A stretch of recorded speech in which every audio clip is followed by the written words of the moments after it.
चवर वंश से नफरत करता था। उन दिनों चवर वंश के राजगुरु संत रविदास बहुत प्रसिद्ध थे। उनसे प्रभावित होकर मेवाड़ के राजा महाराणा सांगा ने उन्हें अपना गुरु बनाकर मेवाड़ के राजगुरु की उपाधि दे दी थी।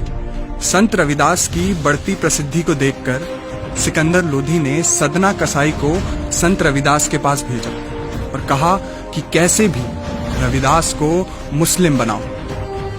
सदना कसाई ने जाकर रविदास से बहस की, पर उस बहस में वो हार गया और उनका शिष्य बन गया। इस घटना के बाद सिकंदर लोधी और अधिक चिढ़ गया। उसने संत रविदास और उनके अनेक अनुयायियों को बंदी बना लिया। जेल में संत रविदास का भोजन तक बंद कर दिया गया और उन पर अनेक अत्याचार किए गए। उनसे कहा गया कि या तो तुम इस्लाम स्वीकार करो या फिर तुम्हें मरे हुए जानवरों का चमड़ा निकालने का काम करना होगा। बहुत अधिक अत्याचार सहने के बाद संत रविदास और उनके अनुयायियों ने चमड़ा निकालने का काम स्वीकार कर लिया, पर इस्लाम कबूल नहीं किया।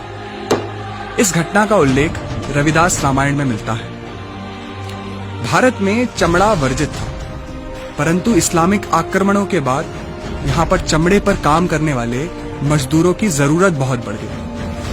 गांव में लोगों पर यह दबाव बनाया जाने लगा कि या तो तुम इस्लाम स्वीकार करो या फिर मरे हुए जानवरों का चमड़ा निकालने का काम करो। इंग्लैंड के विद्वान प्रोफेसर शेरिंग ने अपनी किताब हिंदू ट्राइब्स एंड कास्ट में यह लिखा है, भारत में नीची जाति का कहलाने वाले ये लोग कोई और नहीं, वे वीर हैं जिन्होंने इस्लाम कबूल नहीं किया। कर्नल टॉड ने तो अपनी किताब में यहां तक कहा है कि भारत में चमार, भंगी जैसे शब्द ही इस्लामिक आक्रमणों के बाद आए।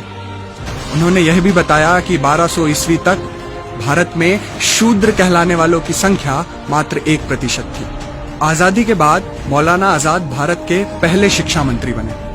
उन्होंने जानबूझकर इन तथ्यों को इतिहास की किताबों से गायब करवा दिया ताकि देश में जातिवाद बढ़ता रहे और इसका फायदा कांग्रेस को चुनावों में मिलता रहे। जिन लोगों को हम नीची जाति का कहते हैं वे लोग इस देश के पहले सत्याग्रही थे। संत रविदास ने उनका नेतृत्व किया था।